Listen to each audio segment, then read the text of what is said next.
Bruce லீ 1940ஆம் ஆண்டு November 27 அன்று San பிரான்சிஸ்கோவில் பிறந்தார்.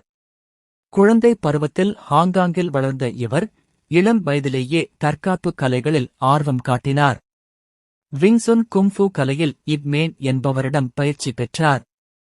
படிப்பை தொடர அமெரிக்கா சென்ற லீ வாஷிங்டன் பல்கலைக்கழகத்தில் தத்துவம் பயின்றார். அங்கு குங்ஃபூ கற்றுக் கொடுத்தார்.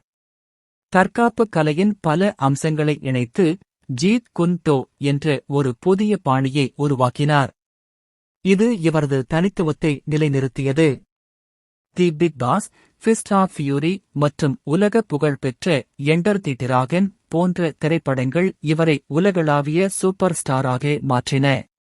வெறும் 32 வயதில் 1973 மறைந்தாலும் குறுகிய காலத்திலேயே ஆசிய திரையுலகை உலக அரங்கிற்கு எடுத்துச் சென்ற ஒரு ஜாம்பவானாக இன்றும் நிலைத்திருக்கிறார். இவரது தத்துவம் நீரைப் போல இரு.